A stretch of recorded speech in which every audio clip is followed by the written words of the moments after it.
I never told my daughter Amber about Warehouse 42, or the real secret hidden inside it. Not until my gold-digging son-in-law showed up. He always thought I was just an old junkyard man with a treasure, and that he could easily outsmart me to take it. Welcome back to Dad's real-life revenge. Grab a drink, some snacks, get comfortable, and remember the people in these stories had every opportunity to do the right thing, they simply chose not to. Leave a number 1 in the comments, so we can continue the story, and hit subscribe. I think you're going to enjoy this one. Rain hammered against the corrugated metal roof of the old scrapyard.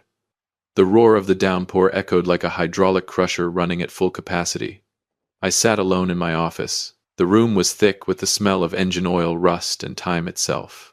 On my desk sat a cup of black coffee that had gone cold long ago. The light from an old desk lamp fell across my hands. Thick calluses, deep scars carved into the flesh. They were the marks of 40 years spent wrestling with steel. These hands had built an empire from piles of scrap. And these same hands knew exactly how to dismantle anything that had outlived its value. The phone suddenly rang. A dry, sharp sound sliced through the pounding rain. I picked up. On the other end came the hurried breathing of Marcus, my loyal warehouse manager. "Mr. Vance, they're here. 3 of them. Their headlights are off. They're using bolt cutters on the chain at the west gate. The one leading them is Chad. He's got 2 armed men with him. Should I call the police now?" I leaned back in my leather chair. My face never changed. My heartbeat remained perfectly steady. A calmness that had been carefully calculated. I looked at the security monitor. Through the infrared cameras I could clearly see Chadwick Montgomery, my beloved son-in-law, the man with soft, well-groomed hands that always smelled of expensive cologne. He was trembling as he gripped the bolt cutters and snapped the lock. The parasite had finally crawled into the steel trap. I tapped a finger lightly against the wooden desk. Sharp, cold. "No, Marcus. I want you and every security guard to pull out immediately. Leave through the back exit. Clear the entire yard. Shut down every audible alarm. I want to leave the door wide open for the rat. Let him believe he's the smartest man alive tonight." Marcus hesitated for a second before answering clearly. The call ended. I stood and walked over to the frosted window. Outside lay a dark yard filled with mountains of rusted steel. Chad believed he was the hunter. He believed he was about to get his hands on $15 million worth of platinum after accidentally reading a confidential document left on my desk. He had no idea that every single step he was taking had already been built into a blueprint I had designed myself. Steel must pass through fire before it can be shaped. A person's true nature only reveals itself when faced with greed. Tonight I was going to strip away every polished layer of my son-in-law's disguise the same way I dismantled an old scrap truck. One piece at a time. Until nothing remained but a rotten frame. The rain outside my office continued to roar. Thunder rumbled across the sky, pulling my mind back to a warm April evening 3 months earlier. It was the 5th wedding anniversary of Amber and Chad, celebrated at an elegant French restaurant downtown. The air was filled with the scent of scented candles and the gentle music of a violin. I sat there out of place in my plain tailor-made work suit. Across from me sat Chadwick Montgomery. He wore a silk dress shirt and his cufflinks glittered beneath the chandelier. His hands were soft, pale, with perfectly manicured, polished nails. Hands that had never spent a single day lifting anything heavier than 1 pound. The hands of a man who knew only how to sign meaningless papers and spend other people's money. Chad raised his glass of red wine and looked at me with quiet condescension in his eyes. He took a small sip, smiled, and began to speak. His voice rose and fell with the polished insincerity of a politician campaigning for votes. "Dad, I honestly think you should reconsider my offer from last time. Your scrap business is outdated. It's nothing but piles of rusty, dusty, toxic junk. This is the age of technology and venture capital funds in Dubai. You've devoted your whole life to that junkyard. It's time to sell the Warehouse 42 property and let me manage the capital. I'll multiply it tenfold. All you have to do is retire and enjoy your old age." I looked down at my plate. Then I looked back at my own hands. Large knuckles. Calluses as hard as stone earned through decades of lifting steel. These hands had raised Amber. These hands had turned what other people threw away into millions of dollars. I said nothing. The silence of a blacksmith testing the hardness of a flawed piece of metal. Amber, sitting beside him, immediately reached for Chad's hand. She looked at me, her eyes filled with pleading but also disappointment. She had been completely blinded by the illusion of his polished charm. She said Chad only wanted what was best for me, that I was too stubborn and too suspicious. I didn't argue. I simply laid my knife and fork down. Then I looked Chad straight in the eyes. I could see greed dancing behind his fashionable contact lenses. He didn't see a father. He saw nothing more than an aging gold mine that he believed would be easy to manipulate. He called my scrapyard garbage, but he had no idea that the very garbage he mocked would become the grave that buried his entire career and reputation. I took a sip of water, offered him a faint smile, and answered in a voice so calm it was almost unsettling. A deliberately ambiguous reply, one that planted a seed of obsessive curiosity deep inside him. That single seed of ambition would eventually lead him straight to the gate of Warehouse 42 on this storm-filled night. My silence at the restaurant that night didn't make Chad give up. Quite the opposite. It convinced him that I was beginning to waver. 2 weeks after that anniversary dinner, Chad decided to accelerate his plan. He brought Amber with him and came straight to my old house late one afternoon. I was sitting in the living room. Chad walked in with complete confidence. He slammed a thick stack of documents wrapped in crocodile leather onto my wooden coffee table. He didn't bother offering a proper greeting. He got straight to the point. His voice was louder now, filled with authority and manipulation. "Dad, this is the last opportunity for our family. I've already prepared the financial package for the Montgomery Investment Fund. Every term is perfect. All you have to do is sign the authorization giving me full authority over Warehouse 42. I'll transfer the property to a foreign partner next week. If you don't sign, we'll lose the $500,000 deposit. I had to borrow that money from everywhere I could. You can't let your selfishness and stubbornness destroy our future." I never touched the documents. I simply looked at them through my reading glasses. The numbers had been forged with remarkable sophistication. Fake profits, fake cash flow.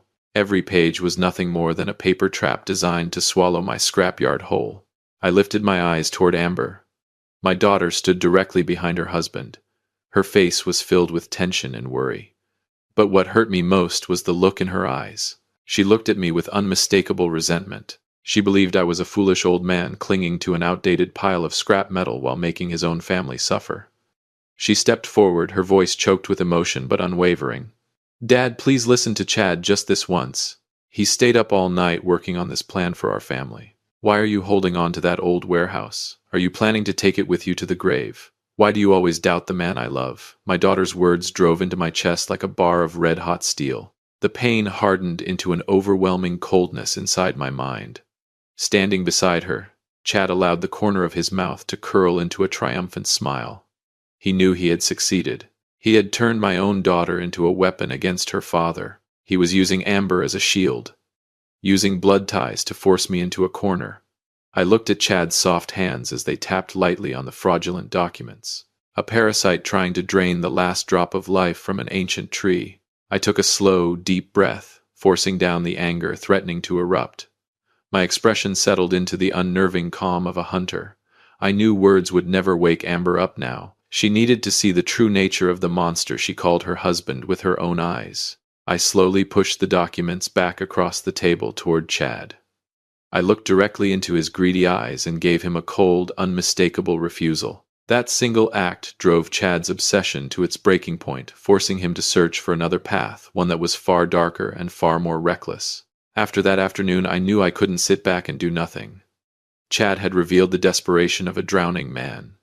A desperate man would do anything when backed into a corner. I needed to know exactly how badly this piece of metal had corroded. The next morning, I met Detective Miller at a small diner on the outskirts of town. Miller was a middle-aged man who spoke very little and worked with the efficiency of a machine. He slid a thick leather envelope across the table. I opened it. Page after page revealed horrifying truths. Chadwick Montgomery didn't own a single investment fund. The company bearing his name was nothing more than an empty shell built on phantom paperwork. He had gambled away his family's savings through online casinos and illegal cryptocurrency schemes.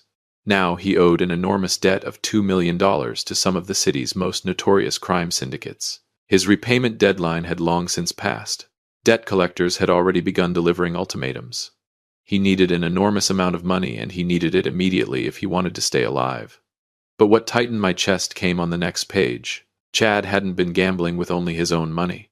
He had secretly drained Amber's bank accounts. Using the pretense of investment opportunities, he had signed loan documents backed by collateral. My daughter's little flower shop, the only dream she had ever truly built for herself, was now standing on the edge of bankruptcy. The lender had already sent foreclosure notices to the shop. Amber knew absolutely nothing about it. She still trusted her charming husband completely. She still defended him in front of her father. All the while, he was quietly pushing her toward the edge of the abyss. The anger inside me didn't erupt into a shout. It condensed into something far colder, like structural steel frozen inside an ice vault. My calloused hands tightened around the documents until the pages crumpled beneath my grip. Chad had crossed the line. He wasn't merely a greedy son-in-law anymore. He was a parasite feeding on my daughter's blood to keep himself alive. I paid Miller and walked back to my truck. Rain began to speckle the windshield. I rested my forehead against the steering wheel, calculating every move that would come next. A starving man would never hesitate to seize any bait thrown before him. He wanted money. He wanted Warehouse 42. I was going to give him a reason to risk everything.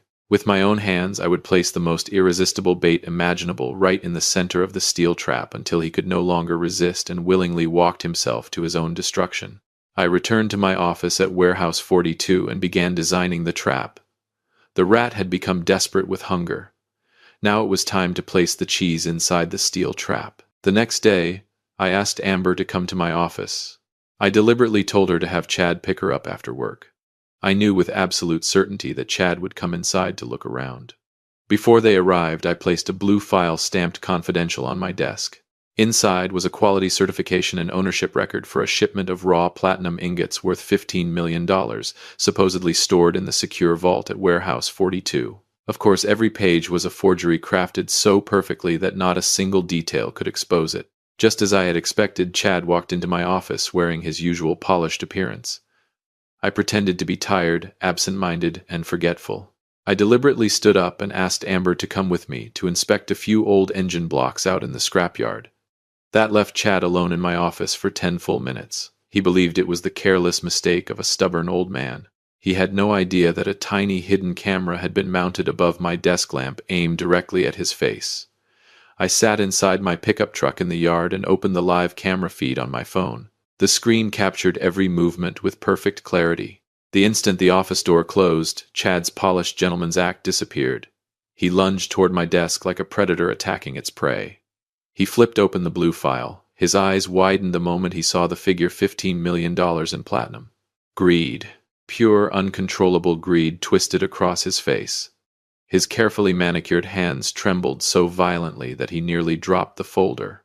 He hurriedly pulled out his expensive phone and photographed every page, every diagram, every storage location, every access code for Warehouse 42.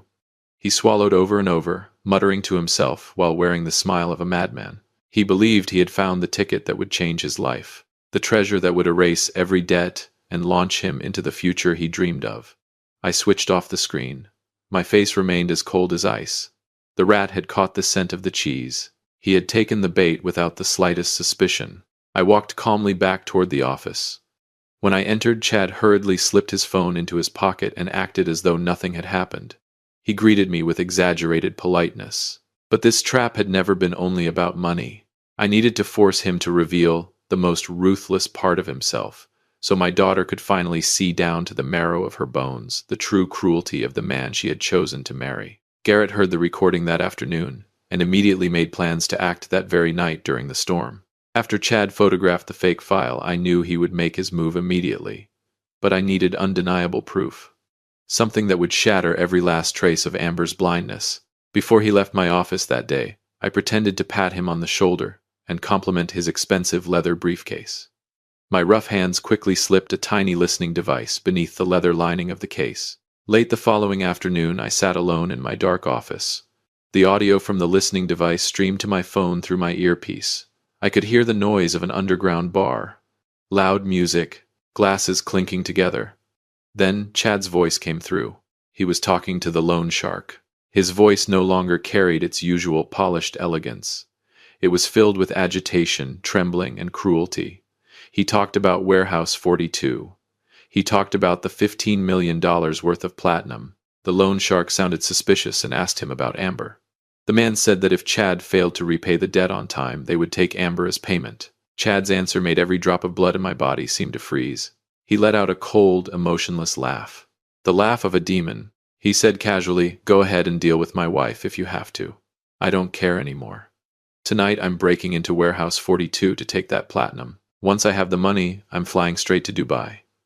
Do whatever you want with that bitch. She's worthless to me now." I took off my earpiece. The room fell completely silent. The only sound was my heartbeat, steady, powerful, and cold. The rage inside me didn't explode into reckless action. It hardened into something terrifyingly calm. Chad had just signed his own death warrant. He was willing to sell out the woman who shared his bed, willing to sell my daughter to criminals in exchange for his own freedom. A man like that deserved no mercy. He believed he was the predator. He believed he was about to soar toward the promised land. But he had no idea that the steel trap had already begun to close. Every gear was turning, preparing to crush him into 100 pieces. I stood up and picked up my truck keys. The weather forecast had warned that a massive storm would hit tonight. The perfect time for a purge. I had to go pick up Amber immediately before that rat realized he had already lost his last shield. On that night, rain poured down relentlessly. The sky was as black as ink. I drove my old pickup through the flooded streets, heading straight for Amber's house. I called her, my voice calm but carrying unmistakable urgency. I told her there was a serious problem at her flower shop and that I needed her to come with me immediately. Amber hurried out to the truck, panic written across her face, still wearing her pajamas. She had no idea what was really happening. I didn't say a single word during the drive. The pickup sped through the storm while the windshield wipers struggled at full speed. As we approached the outskirts of Warehouse 42, I switched off the headlights. I parked in a dark corner hidden behind enormous piles of scrap steel. From there, we had a clear view of the entire west gate. Amber looked out the window, recognized the location, and turned toward me in confusion. She asked why I had brought her to the scrapyard at this hour. I didn't answer. Instead, I quietly switched on the tablet mounted on the center console. The screen connected directly to the infrared security cameras outside the gate of Warehouse 42 and to the listening device hidden inside Chad's briefcase. Amber narrowed her eyes at the display. Only a few seconds later, a black vehicle pulled up. 3 figures stepped out into the driving rain. The man in front carried a large pair of bolt cutters and quickly snapped the chain, securing the gate. The infrared camera illuminated his face with perfect clarity. It was Chadwick Montgomery. The 2 men behind him were dressed in black and visibly armed. Amber gasped and reached for the door, ready to jump out of the truck. I immediately placed my calloused hand firmly on her shoulder. The weight of a steelworker's hand kept her from moving. I motioned for her to stay silent and pointed toward the screen where the audio was about to begin. Chad's voice came through the truck's speakers crystal clear and chillingly cold. He was grumbling at the 2 men with him.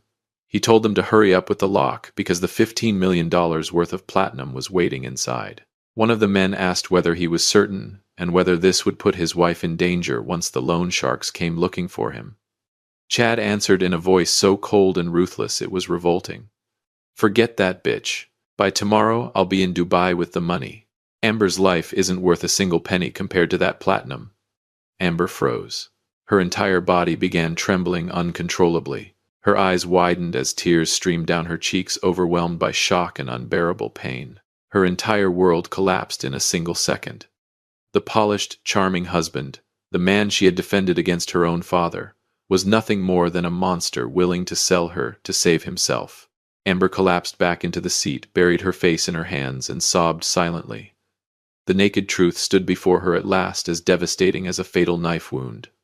I watched my daughter fall apart. The pain cut through me, yet my face remained frighteningly calm. I knew this poison was the only cure for the blindness that had consumed her. Chad was now approaching the massive steel door of Warehouse 42. He believed he was moments away from claiming unimaginable wealth. He had no idea that there wasn't a single gram of platinum waiting inside. What awaited him beyond that door was a death sentence with no escape, one I had designed with my own hands. If you've stayed with this story all the way to this point, then I hope you've found it worthwhile. Please take a quick moment to like and subscribe. Leave a number 5 in the comments so I'll know you've made it this far and include the name of the city you love. Many people watch without doing it, but it costs you nothing and means a great deal to us. Amber's muffled sobs were swallowed by the roar of the rain outside the truck. I gently patted my daughter's shoulder, my eyes still fixed on the surveillance screen. On the monitor, Chad and his 2 accomplices had crossed the yard. They now stood in front of the massive steel door of Warehouse 42. Chad pulled a paper diagram from his jacket pocket. He entered the access code he had secretly photographed in my office. A series of mechanical beeps echoed through the night. The heavy locking mechanism inside the door shifted. A dry metallic click followed. The steel door slowly swung open. Excitement bordering on madness spread across Chad's face. His carefully manicured hands trembled as he shoved the door open and stepped inside. The 2 armed men followed close behind. The interior of Warehouse 42 was pitch black. Chad quickly switched on his phone's flashlight, sweeping the beam across the enormous room in search of the crates of platinum. But before he could get his bearings, the entire warehouse suddenly exploded with light. Not the glow of ordinary fixtures. It was a network of high-intensity floodlights mounted in all 4 corners of the ceiling, igniting simultaneously. The blinding brightness forced Chad and his accomplices to shield their eyes as they staggered backward. At that exact moment, a piercing alarm erupted. Not the alarm of a private scrapyard. It was a specialized tactical alarm. From behind the reinforced concrete walls, dozens of heavily armed federal agents wearing body armor burst into the room. The black barrels of their rifles were instantly trained on the heads of the 3 intruders.